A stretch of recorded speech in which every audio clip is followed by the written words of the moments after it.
Estamos ya con el abogado César Nakazaki, él es abogado de Karelim López y de Bruno Pacheco ahora, y con él vamos a comentar estos temas, pero primero vamos a ver un oficio del Ministerio del Interior que ha preocupado mucho esta semana, porque lo que revela es que se intenta debilitar al equipo especial que formó el exministro Mariano González y que ha tenido un papel definitivo, importantísimo en el desarrollo de los últimos acontecimientos. Recordarán que el ministro González formó un equipo especial con 4 personas de su confianza que tenían además un pasado que hablaba por ellos y sin embargo el nuevo ministro se demoró unos días, ¿no? Pero el nuevo ministro el 27 de julio le envía a la fiscal superior coordinadora, que es la que está a cargo del equipo especial de fiscales contra la corrupción del poder y que ha pedido la formación de este equipo de investigadores que le dio Mariano González. Bueno, le manda este oficio que ¿qué pide? En resumen, lo que pide es que saquen al señor Harvey Colchado. Y dice cosas como esta, ¿no? En este marco es que estimo pertinente señalar que para mantener la sostenibilidad del equipo en el tiempo no solo se requiere recursos humanos y materiales, sino que primordialmente una delimitación clara de funciones y competencias, las cuales deben ajustarse al marco normativo vigente, por lo que consideramos que su conformación debería recaer en aquellos órganos de la Policía Nacional del Perú cuyas funciones sean compatibles con las tareas y acciones que se le encomienden.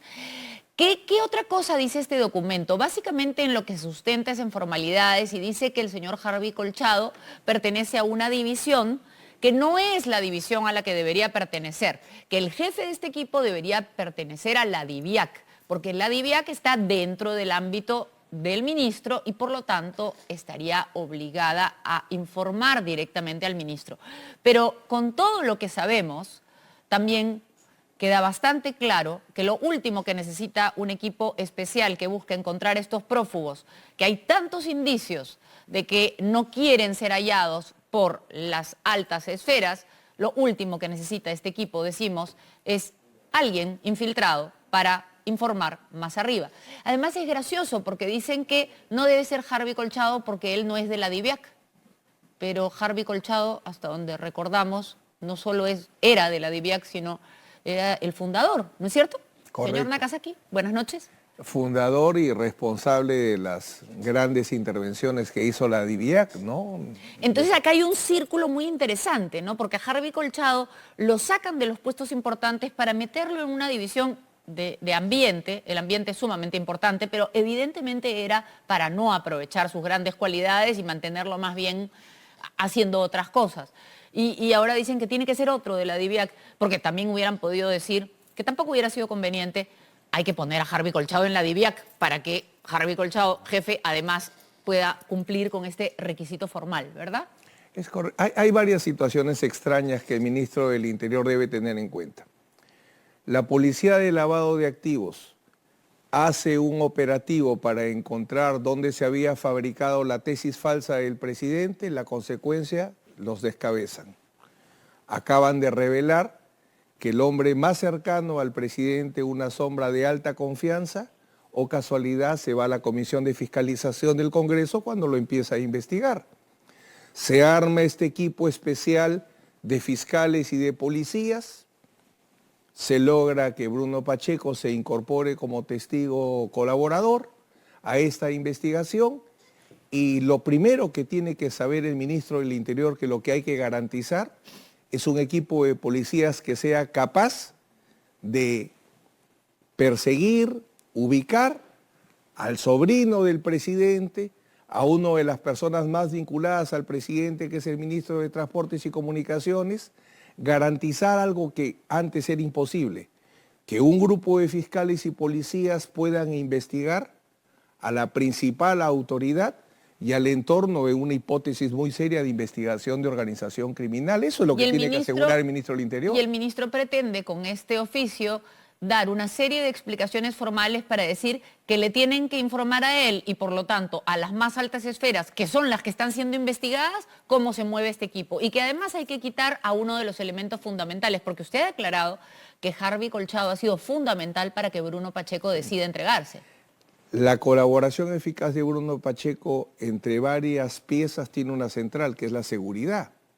Ustedes bien han explicado que uno de los elementos para que él se entregue es que había condiciones de brindarle máxima seguridad.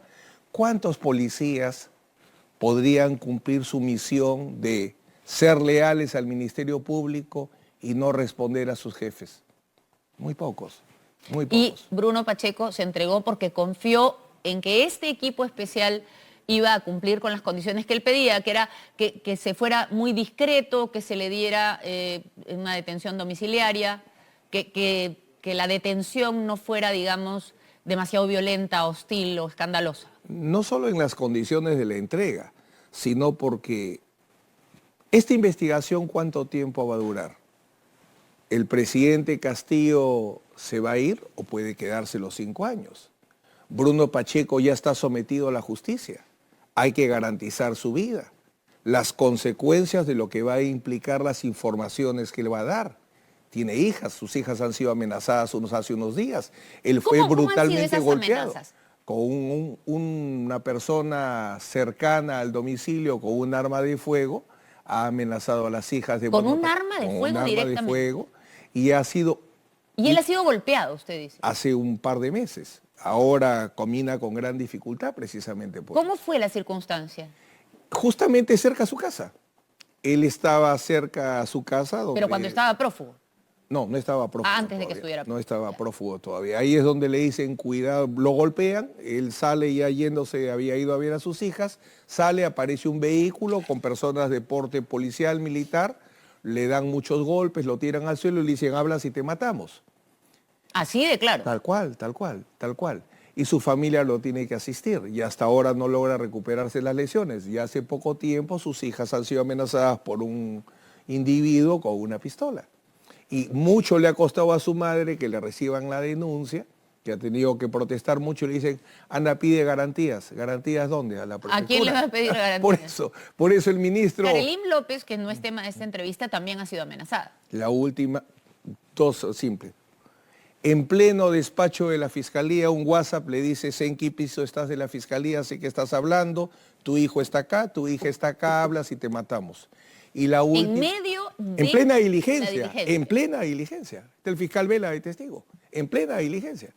Y la última, que le dejan las 3 balas en la puerta de su casa justo por sus 3 hijos. 3 balas. Y una carta donde hasta la prensa a todos amenazan de muerte. Entonces es muy difícil confiar en que un equipo que tiene que tener independencia y que tiene que trabajar solo bajo las órdenes y informando en todo caso solo a el equipo fiscal especial tenga que acatar un pedido, si lo podemos llamar pedido, como el que ha presentado el ministro del Interior. Es evidente que el ministro del Interior lo que pretende es traerse abajo al equipo y por tanto quebrar la colaboración eficaz, porque si no hay seguridad no va a haber colaboración eficaz, ni la de Bruno Pacheco y menos de las personas que se dicen estos días que se van a animar también. Pero eso que nos dicen no ayuda en nada, porque entonces les va a dar más ánimos para quebrar al equipo y entonces van a decir, perfecto, es la manera de librarnos de los colaboradores eficaces.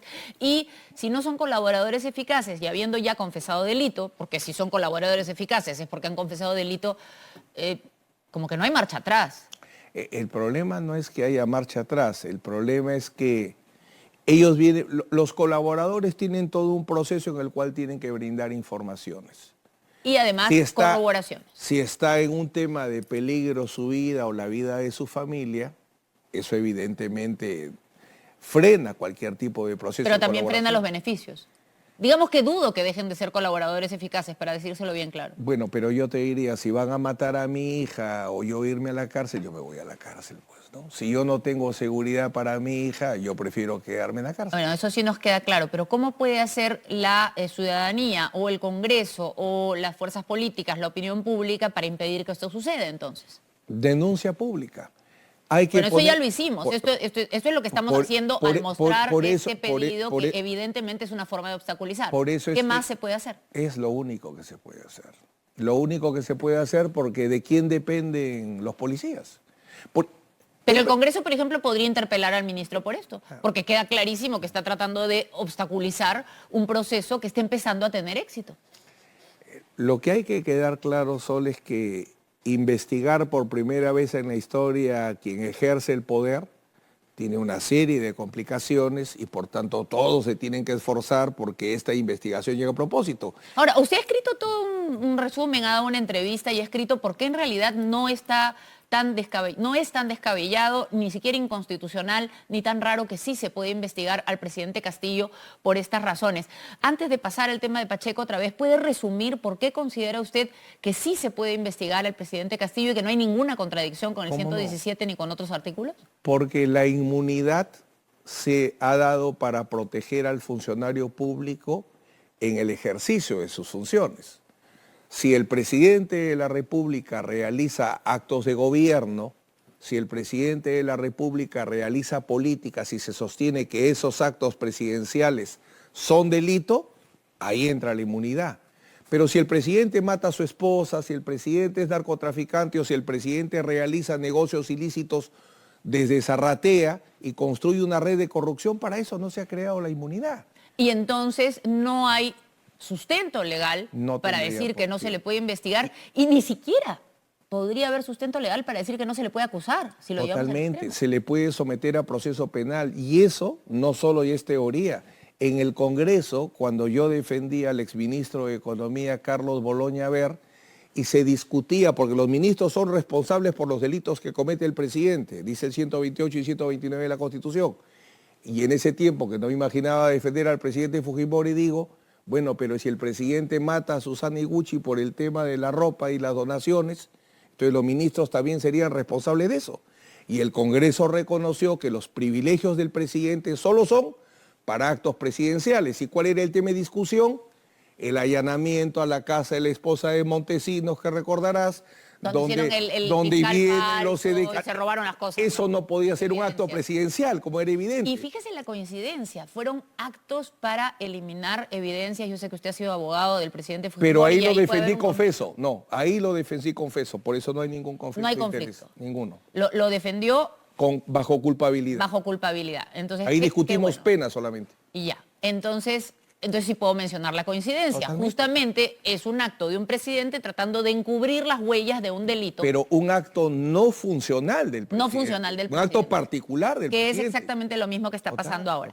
A ver, yo quiero ir a las figuras más cercanas al presidente. ¿Qué implicancias puede tener, por ejemplo, que ahora Beder Camacho, que es una figura muy cercana, subsecretario, sea señalado como el organizador de la fuga de Bruno Pacheco? Tenemos varias fuentes que dicen que Pacheco ha narrado esto. Y digo varias fuentes y me he detenido varias veces a hablar de fuentes, indicios, fiscalía, porque en realidad en este caso, a diferencia de Karelim López, que trascendió la declaración, acá todavía no ha trascendido nada, ¿verdad? No existe una declaración, la están firmando recién. Y sin embargo, están trascendiendo demasiadas cosas. Eso significa que hay perdóneme la simpleza del lenguaje, que hay un soplón adentro. Hay una filtración que hasta ahora no logro comprender por qué. Salvo que he escuchado incluso al propio equipo de fiscales y policías que les está malogrando los operativos y las investigaciones que quieren hacer. O sea que no es un filtrador que lo que busca es que la ciudadanía esté enterada para que se haga presión, para que las investigaciones vayan bien, sino más bien sería una filtración que obstaculiza las investigaciones. Normalmente las filtraciones son para proteger los casos, porque cuando la opinión pública toma conocimiento, ya no se puede esconder. Yo siempre he dicho, los grandes delitos en las últimas décadas no han sido conocidos por la policía o la Contraloría, sino por la prensa. Sí. Eso es una realidad. Entonces, por eso la filtración es para proteger, pero acá la filtración es como la que se pretendió hacer en el semanario de Hildebrand para inventar que se ha inventado una campaña de difamación contra el fiscal de la Nación. Que también está involucrado Beder Camacho. Y por eso le digo, ¿qué implicancia puede tener que una persona tan cercana al presidente esté involucrada o señalada como involucrada, tanto en la fuga del señor Bruno Pacheco, que evidentemente no fue para proteger a Bruno Pacheco, era para proteger al presidente, como en una campaña contra la fiscal de la Nación, que también es para proteger al presidente de las investigaciones? ¿Qué acción se tendría que tomar respecto a esto? Yo creo que una vez que se pueda conocer las informaciones que está brindando Bruno Pacheco, porque es el primer testigo directo, porque los colaboradores son testigos, es el primer testigo directo de lo que se desarrollaba adentro, ¿no? Mientras que Karelyn López conocía fundamentalmente lo que Bruno Pacheco le transmitía.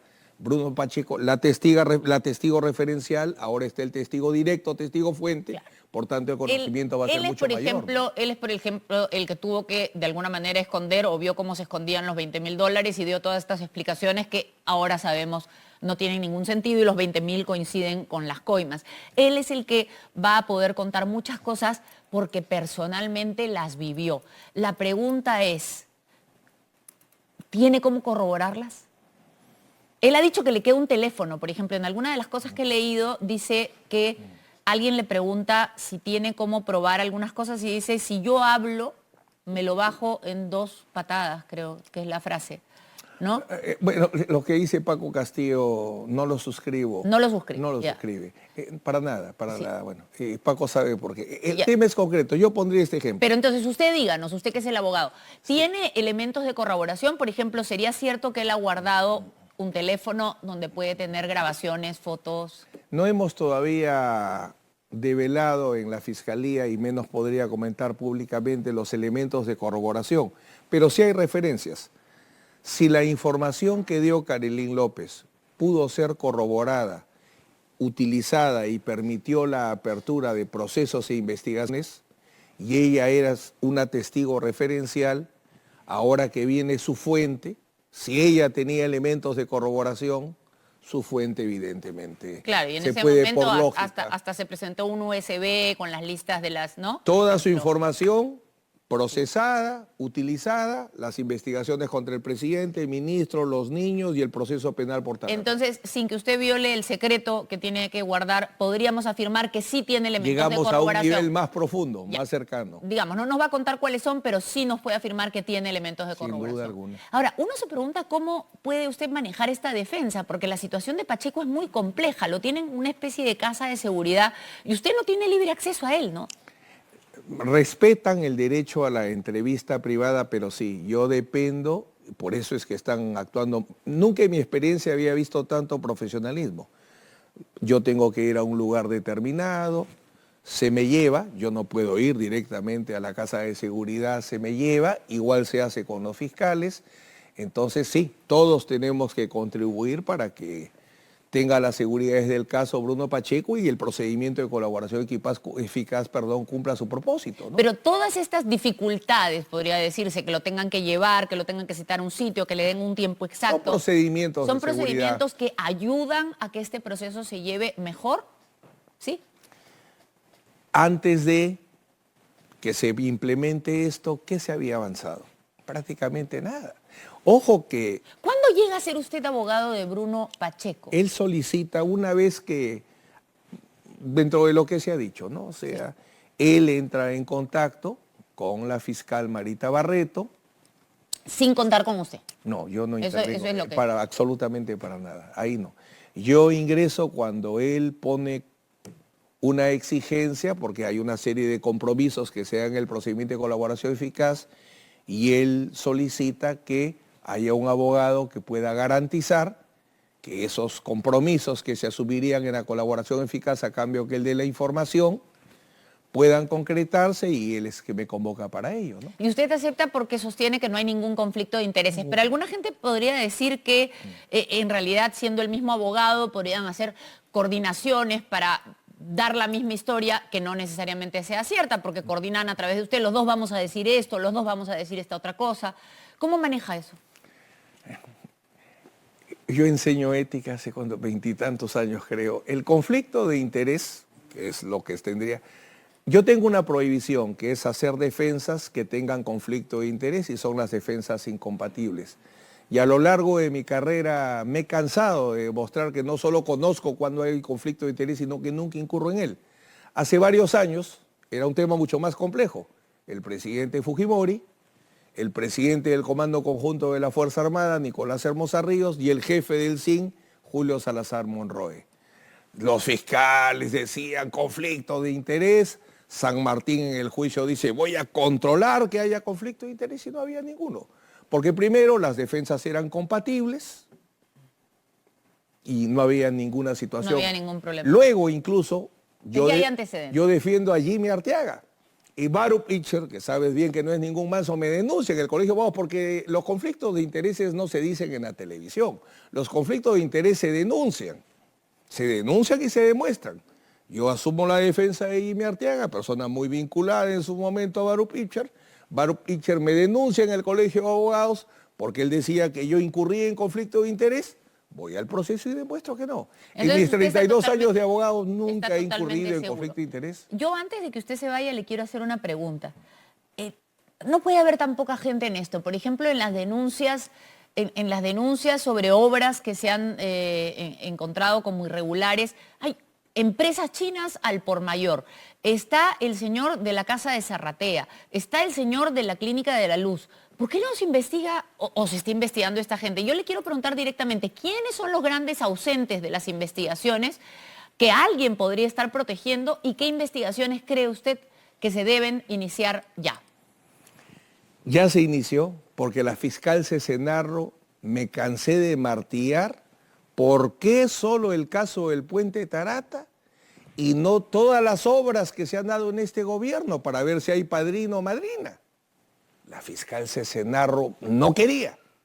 La Fiscalía de la Nación tengo entendido que ya, porque eso es, lo primero que falta es el cartel de los empresarios, que es el que va a marcar la gran corrupción que se dio en el MTC. Ese es un tema. Que es algo así como un club chino de la construcción, total, ¿no? Total. Sería, digamos. Y digamos. ahí se va a ver quién es quién. En vivienda... Hay que demostrarlo, claro. En vivienda hay otro tema que se tiene que desarrollar severamente, que también está totalmente pendiente. Entonces, hay varias. ¿Qué pasa con el señor de la Casa de Zarratea? Carelín López, y eso es público, habló de una red de negocios ilícitos y varias ramas. Varias de esas ramas no se investigan hasta ahora. Pero ojo, eso era antes que comience el equipo. Y respecto al dueño de la Clínica La Luz, que también parecía estar muy interesado en... Vamos a ver, como la fiscal Barreto tiene poco tiempo y recién se está implementando, hay que ver, porque es evidente que ha dado un cambio de timón tremendo, hay que ver si va a ampliar a todas, porque no todas las redes de estos negocios ilícitos se están investigando. Hay varias que están pendientes y hay temas que está comentando mi patrocinado, pero que como es evidente no puedo comentar. Pero él está profundizando en estas redes de corrupción, más de las que se están conociendo hasta ahora. Él está profundizando. Muchas gracias por eso. Gracias, sabemos que no puede compartir mucho más porque a diferencia del caso de Carelín López, aquí no ha trascendido las declaraciones, porque todavía no ha habido declaraciones oficiales, pero en cuanto estas sucedan, probablemente podamos tener más información del mismo doctor Nakazaki, a quien agradecemos. Y ya saben, hay más personas que deberían ser investigadas y Bruno Pacheco está dando datos para que se amplíen las investigaciones. Es muy importante que la opinión pública esté enterada, por ejemplo, para ver estas intenciones que no ayudan al equipo especial, como eso de tratar de cambiar al señor Harvey Colchado. Allí importa el Congreso, pero también importa sobre todo la presión de la opinión pública.